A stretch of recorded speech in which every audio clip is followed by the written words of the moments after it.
Welcome to AMN's Women at the Wheel podcast. In this all-new series, Amy Antonora, Nadine Bata, and myself, Mary Dallavala, will sit down with some of today's leading women professionals in the automotive aftermarket who are pursuing their careers with passion and helping shape the future of our industry.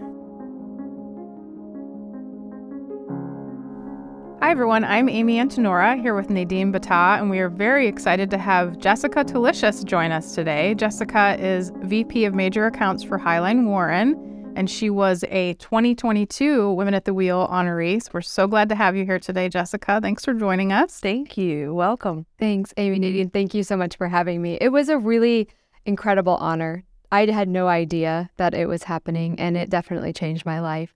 It was a moment in time when people were recognizing what I was doing, and I thought that I was just behind the curtains doing things and pulling strings, and so it was really special to me in my life. Thank you. Oh, fantastic. Great to hear.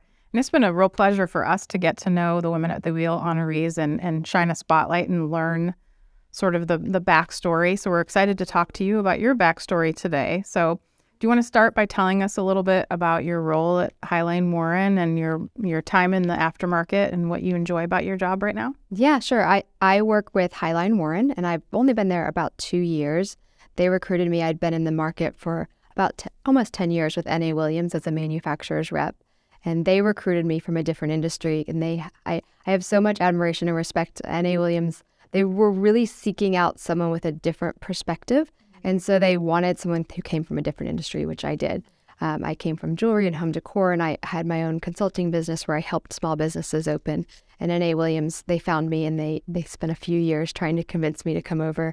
And I think it was Roger McCollum who said, there are a lot of industries where you had hard times in '01 and you had hard times in '08. And I thought, yeah, that was me. I did. I sure did. I had some hard times. And he goes, the great thing about the automotive aftermarket is that in good times it does well, and that in bad times historically has also done well. So the resiliency of this industry is really strong. And I loved being a manufacturer's rep. You get to learn so much about all different businesses and organization structures and cultures and, how do they put together strategic plans around sales. So that was really exciting and interesting. And I probably thought I was going to be there forever. And then Highline Warren came recruiting, and they wanted to put someone in place to create a structure around their retail businesses. So to create a team from scratch and then build the strategy around that. And that was pretty enticing to me. They made it pretty exciting. Yeah, and Highline Warren is a cool company in the sense that it's merged Highline Aftermarket with Warren Distribution. So it's the best of 100 years worth of manufacturing with a distribution company, and putting those two companies together made it exciting to me because variety, you asked what I love. It is very important to me that there's variety in my job and that things are changing and that there's opportunities for me to do something different every single day. So for me, it's like building teams, creating strategy, responsible disrupting, and continuing to have new and different opportunities. So you just used a really interesting term, responsible disrupting. What does that mean? That's a good question. So I think when we think about disruptors, I think we think a lot about the tech industry, and we think about people who have maybe done it irresponsibly, who have broken things, who have moved fast. And I had dinner with our new president, Ken Krishman, recently, and I didn't know this about me. This wasn't a term that I would have said to you before that dinner. But he said, I've heard a lot about you. And I said, okay, is that good? Is that bad? I'm not exactly sure. He goes, you're a disruptor. You've come in and you're creating new structures. And so I like to think that when I first came, I was very responsible. I waited 6 months to a year before I made big changes. And then I started slowly, ticking away where I could to disrupt and make the business better. Wow. Very cool. Oh, that's all excellent. And you mentioned how when you heard about this nomination, you were very shocked to hear. You thought, you're someone that works in the background for the most part. So us as women, we're not often encouraged to toot our own horns, nor have many of us been taught how to negotiate for ourselves. Are these skills something you feel confident in? And if so, how did you get there? Nope. That makes me feel better. Who does, right? It's tough. It's really tough. And I think you mentioned women, and I think perhaps women, even more specifically, we have been taught to be, not all, but some of us have been taught to maybe be more humble or be more quiet. And we were talking about child rearing techniques, and we could go into a whole podcast about how perhaps that plays into it. But there are several tools and tips, tricks that I have used and ways that I have tried to come at my life in a sense that may seem that way. So I don't know that I necessarily toot my own horn. I'm a Leo, so I do crave the center of attention. Yeah. But I like to be the center where I'm elevating other people. That's awesome. One of the things I think that really changed that vision for me and that confidence was a book called The Four Agreements. Have you read it? It is one of the best, Nadine. I will send it to you. Yes, please. It's definitely. Really short, but one of the things that they talk about, I've read it several times. Jackie Lutz, who you've had on, it's her favorite book too. We both read it over and over again because every time we pick up something different. And one of the four agreements is to be impeccable with your word, and not just to others, but to yourself. And so I think if we think about tooting your own horn and we think about, bragging on yourself, you have to start by saying the right things to yourself and by quieting that inner voice. And that is absolutely not easy, and it doesn't come easy to me, but every day I try my best. And when I hear that voice, do I turn it down? And I hope that maybe the audience can try to use some of those techniques as well. But you also asked about negotiating. Yeah. And that is again, we could do a whole podcast on that. Negotiating is something that I really enjoy in my business sense, but I'm not terribly good at it in my personal sense. And I remember sitting on a panel, and I was sitting next to this guy who worked for Shell. And he was an executive. I think he was 1 or 2 years away from retirement. He'd spent his entire career at Shell. And we were talking to MBA students, and he said, "Don't ever worry about negotiating. It's going to take care of itself." And I thought, it must be right. Right. He goes, every time I've deserved a raise, someone has given it to me. And I thought, what is happening? Wow. Yeah.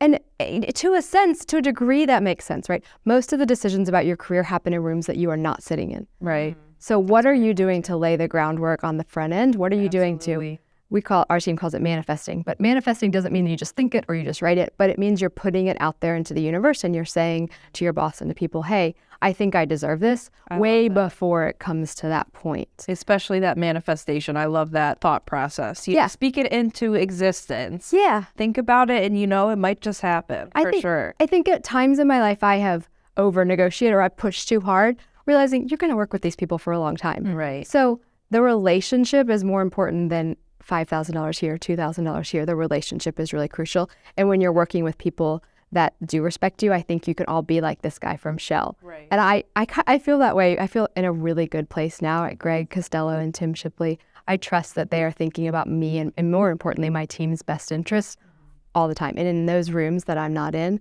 that they're advocating for me. That is really well So said. I hope that the audience can also find people like that in their lives. Yes. Yeah. So quiet that inner negative voice that you have and trust the process. Yeah. And obviously the positive outlook makes a huge difference too. Yeah. And I don't think you can just easily quiet it, but every day you do your best. Right. Every day you turn the volume down a little bit more and try to replace it with something positive.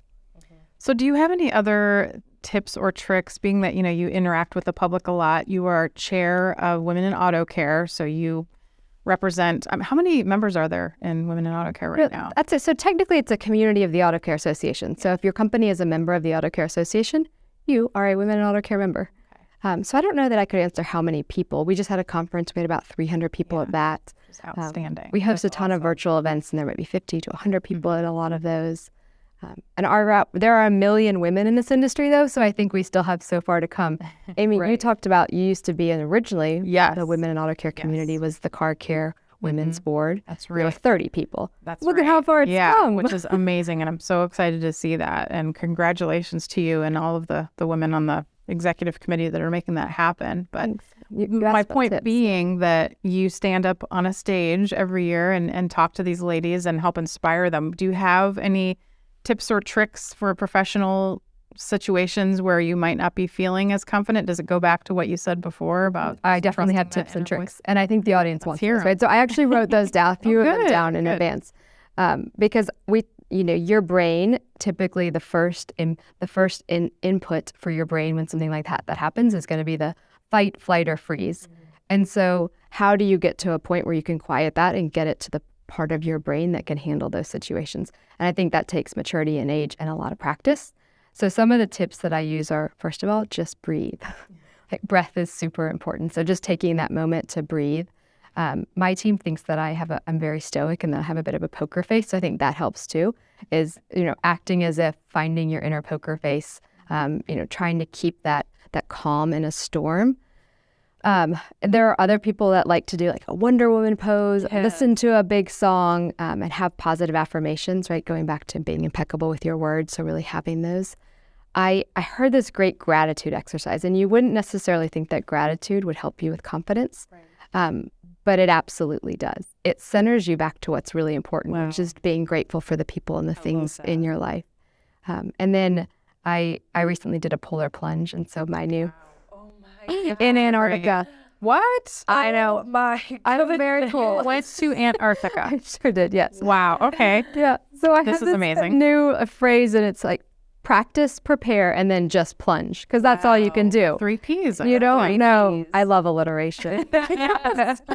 And then I think we could all stand to be a little bit more curious, right? So if you're in a really tough negotiation, or if you're in a tough situation, ask people some questions. You are not responsible for speaking the entire time. And then the last thing that I had is hydrate. Like a lot of times you just need more hydration. You just drink a little more water. Right. And it also gives you that time for a pause. And our team likes to say that we have a real bias towards action, towards doing something, towards the next step. But sometimes a pause is an action, is an intentional action. Absolutely. That's all Those are- excellent. Yeah, fantastic. Really tips. love that. I want to come back to Antarctica. Yeah. Yeah, absolutely. Let's talk about generational differences in what a career looks like. How do you define success in your own career? I don't necessarily know how to answer generational differences. I have trouble putting people in boxes. I like to think that allowing people to rise to the occasion and to bring themselves to my team or to the negotiation table in whatever capacity they are, whether they are a millennial, a baby boomer, a Gen Z. And I do think that the person plays more into that scenario than any of the generational parts of it. However, success, right? That's something I think everybody needs to define for themselves. All of us need to know what success looks like. For me, it's about inspiring a team of superstars and pushing them to levels that they never imagined, growing their bandwidth. That's excellent. Wow. Very cool. Do you have a benchmark for your own success? I feel like that's just so hard to think about right now because I'm still so fresh in the start of my career, essentially. I don't know what the benchmark of success would look like, but I know that I want to continue to grow and continue to learn each year. So I don't know. It's something that I should definitely, keep in the back of my head. Well, you just became an editor, right? Yes. And I would imagine that was probably a benchmark you had. That was a huge benchmark for me. And, to experience that at such a young age was definitely an eye-opening experience for me. So, just kind of trying to soak it all in, but also, okay, what's the next step after this? I'm always looking for the next step. Yeah. In the same way. Right. Yeah. How about you? I'm very goal-oriented. So, I knew I wanted to be a writer when I was in 3rd grade. Wow. So to have my name on a magazine masthead was a dream. So I accomplished that. Like you just said, you didn't expect to get there as quickly as you did. And so then you just look, what's the next thing that I want to achieve? I think that's, it's important to always, like you said, be curious and think about what the future could hold. That's how you stay excited. I love finding out what people's dreams are. So Nadine, the question that I would ask is, if you close your eyes and if you imagine yourself at the apex or the top of your career, draw a picture for us in as much detail as possible. What does that look like? What are you wearing? Where are you standing? I'm in a business suit. Since you asked, I'm in a nice business suit, very classy, from Ann Taylor. Okay, perfect. I know my ladies know Ann Taylor. I'm sitting in a very large office with a mahogany desk. I'm the chief marketing officer. That's where I see myself one day. Definitely. I want to be at the top. Yeah, definitely. I'm sorry, Amy. I'm gonna steal this next question. Okay. This was for Amy, but I'm gonna steal it. What advice would you give your younger self just starting out in your career? One of my very favorite quotes, and it's something that if you have come to a women auto care conference, or if you've spent any time around me, you've probably heard me say, And it's what Maya Angelou wrote. She wrote that people will forget what you say and people will forget what you did, but they'll never forget how you made them feel. And I wish that I had known that when I was, 15, 16, 17, 18. I was kind of a nerd. I played golf in high school. I graduated a year early from high school, and I didn't think that I had a lot of friends. And I think a few years ago, I stumbled upon an old yearbook, and I opened it up, and what I saw in there were these notes that said, Jessica, thank you so much for making me feel special. Thank you so much for making me feel something. And at that moment, it hit me that I have a superpower that I didn't even know. And so neat. I wish my younger self had known that. Wow. Yeah. Wow. So that is for looking back. And then I think about, we just had Women in Auto Care. We just had our big conference, and our theme was resiliency and empowerment. And when I opened the conference, I gave everybody these tiny pink women soldiers. And I talked about how Ted Lasso is a character who is facing unsurmountable adversity at every corner. No one wants him to succeed. But yet he shows up not just with a positive spirit, but he actually touches each person's life that he interacts with and makes their lives better. Wow. It's incredible. It's a cool show if you're not watching it. It's very lovely. It's on my list. Yeah, it is also on my list. Right. I believe it just won an award too. Yeah. It did. It won a ton of awards. Yeah. It's a comedy. You feel good about it, and you feel like you really want to embody what he's giving you. And what I think that really comes down to is starting with heart, right? He starts from a place of empathy and a place of love. Well, just from the few minutes that we've been chatting, you definitely give off those empowering vibes. So well done. You are mission accomplished there. Yes. Great job. Thank you. So unfortunately, Amy did have to jump out of the rest of the conversation. So Jessica, it's going to be just you and I finishing it off. Yeah. Is that okay? That sounds great. So let's continue. What would you be doing right now if you were not a VP of major accounts? What's that secret fantasy dream job that keeps you up at night that you're thinking about? I have two younger brothers who are maybe the coolest people I ever met.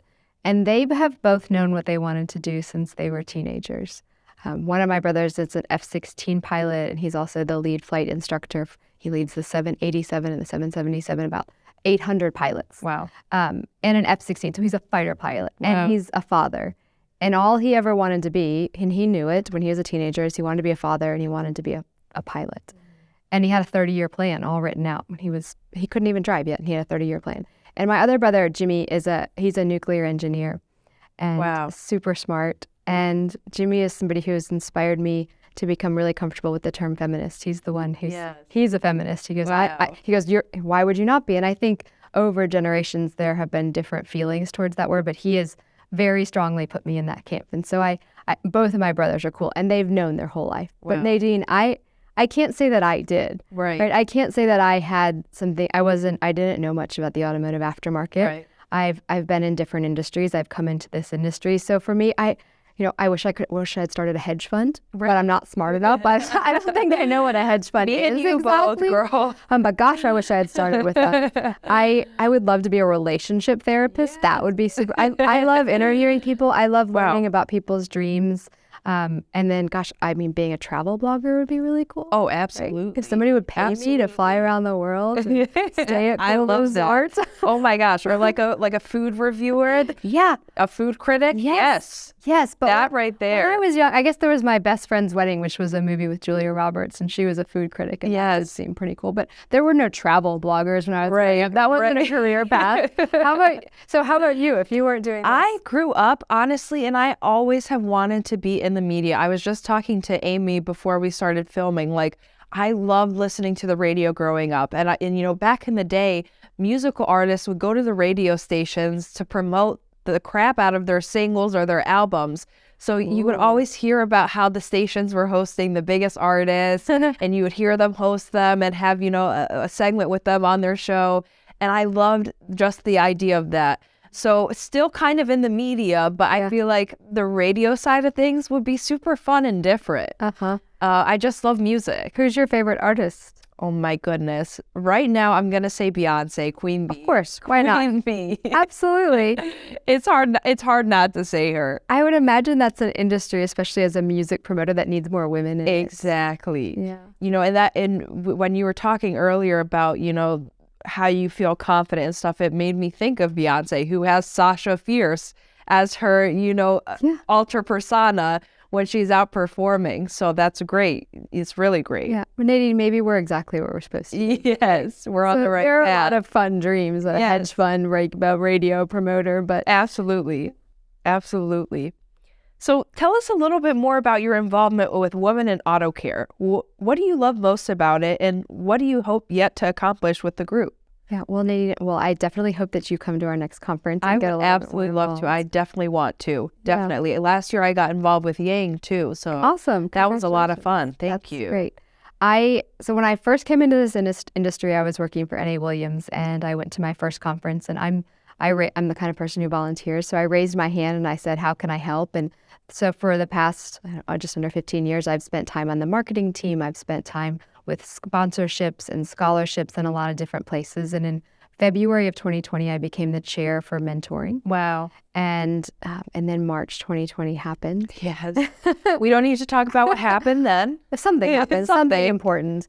And at that time, people really needed connection. And I think women especially, anyone who is a caregiver really needed more connection to people. We were all scared. We were all working harder than we've ever worked before. We were confused, and we really needed touch points with the community. So during that time, we launched a ton of things. We launched a monthly book club, a monthly keynote speaker, a monthly mixer, all virtual. That camaraderie is amazing. It's what keeps us together. Right? Absolutely. You got to have a tribe. Absolutely. Absolutely. Especially in an industry that is so male-centered and focused, essentially. It's great to see that there's, in my case, especially like young females that are starting along in this industry as well. And, going through the same type of challenges that I'm going through, maybe working with, older men, in their offices, and being that, large majority, and then them being, that minority group where, female, younger. So it's definitely something that I think about for sure. Mm-hmm. And so you asked me, right? Yes, we're unique, right? We're less than 25% of the industry are females. So that is unique. And we do need to have touch points. So you asked what my goals were around that. And when I first took over as chair, I did it in interim because our chair had a baby during the pandemic. Wow. And so I stepped in while she was on maternity leave, and then I stepped in full time, I guess a little over a year ago. And this will be my final year as chair. Wow. And so when I first started, I thought, awesome. I'm like you, I'm goal oriented. I have my list. I want to raise this much money. I want to do this. I want to increase our conference by this many people. I want to increase our newsletter by this many people. I want to add all of these new events. And then so I had this all written down, and then I tried to take a beat and a moment.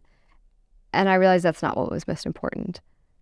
So I recentered it, and my only goal now is that people feel inspired, included, empowered, and engaged with our community. That's really fantastic. And I think that inclusion is super important to me. Absolutely. And so when I say inclusion, I mean everyone. You mean it, everyone. Not women, not just men. Absolutely. Every single person should feel like they have a place within the women in auto care community. That's fantastic. And that's a really strong message. You should, feel proud of that. And, it's been amazing to sit with you here and, hear about all of your accomplishments. You should definitely be very proud because you're doing excellent things. But we'd like to know, what are you most proud of in your career so far? And this goes back to I know it's hard to do your own horn, but tell us, what makes you so proud that, it's something that is one of the first things you mention to people when you talk about where you work for. Yeah, and I listened to some of the other women at the wheel who you interviewed, and they all struggled with this. Yes. I think maybe all of us struggled to toot our own horns, and maybe also all of us struggle to just pinpoint one thing. For sure. All of us are perhaps here because we've worked really hard. Absolutely. So I talked about women in auto care and what we built during the pandemic. Yeah. I'm really, really deeply proud of that, and I'm deeply proud of the team. But I'm also deeply proud of what we're building at Highline Warren. Right. I think it's a really unique, interesting company, and we're striving to be the best place to work for, the best place to buy from, and the best place to sell to. And so I'm giving opportunities to young women and people in our industry to launch their careers, and I'm getting that same opportunity to really build strategy. And I am really deeply proud of what we have done in under 2 years, and the business that we are building and the teams, and how I'm responsibly disrupting. Yes, you are. And you should definitely be proud. And I'm sure, You have people that are very proud of you. So let's talk mentors. Who is someone you look up to as a mentor, hero, or guide, and why? Nadine, do you have a mentor? I do. Who's your mentor? Amy Antonora, the woman that was just sitting with us. She has taken me underneath her wing ever since I started here 2.5 years ago.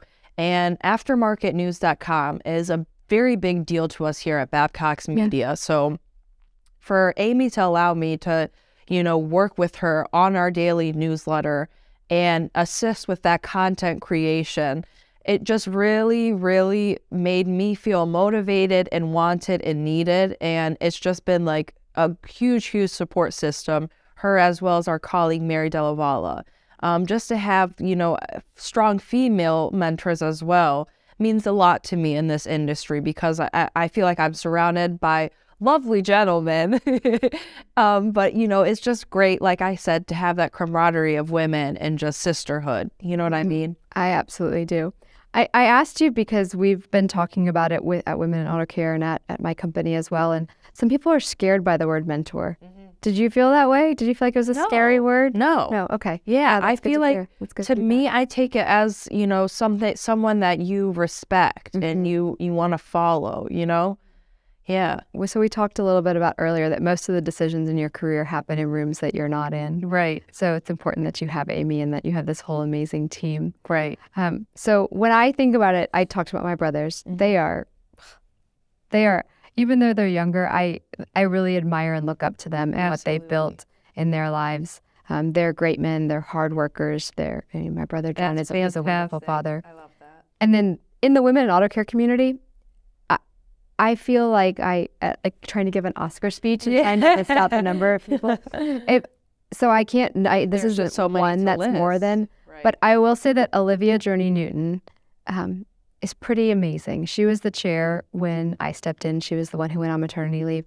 And she's gone to a couple of companies and actually convinced them to create maternity programs when they didn't have them in place. That is amazing. Not just for her. Yeah. She said, I'm pregnant. You're trying to hire me. You don't have a maternity policy.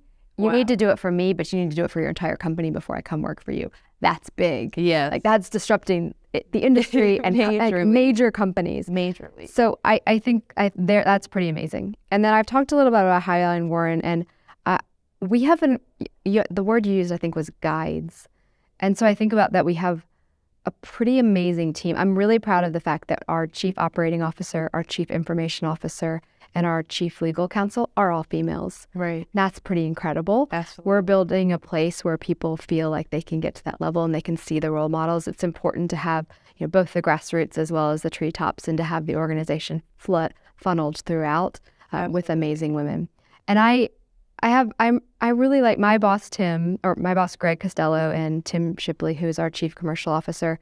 They are two people that are inspiring and tough and set really lofty goals, but they're able to deliver messages in a really calm manner. Absolutely. And I think, Nadine, we've talked a little bit about our heritages, and we, sometimes we get a little passionate. We get a little excited. I'm Egyptian. We get very excited and very passionate. So to have a leader in your life, two leaders in your life like that are able to really bring the calm in the storm when you might be going here or going there, For sure. is very important. Absolutely. That's really fantastic, Jessica. I just want to thank you again for all your time with us today. We're going to close out with this last final question. What is a topic that you don't think is talked about enough in the aftermarket? I think we talk about a lot. I mean, look at how many publications you have right here. Absolutely. How many channels, and you've got podcasts, you've got video content, you've got magazines. We talk about. Is there anything we don't talk about? Right. What do you think? Honestly, I don't know. I feel like talked about enough.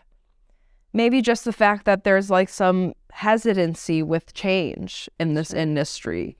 Yeah. Maybe that's just something that like we could work on a little bit. Just be a little bit better with accepting change and moving with that. That's interesting. Yeah. So two of your previous podcast guests for Women at the Wheel both mentioned their strengths were accepting change and inspiring teams to accept change. So that's awesome. Pretty great. Yeah. And you're right. Our industry goes through a lot of changes. We've gone through carb laws. We're going through EV. Exactly. So we do go through a lot. That's a really good idea. That wasn't my first thought, but that makes a lot of sense.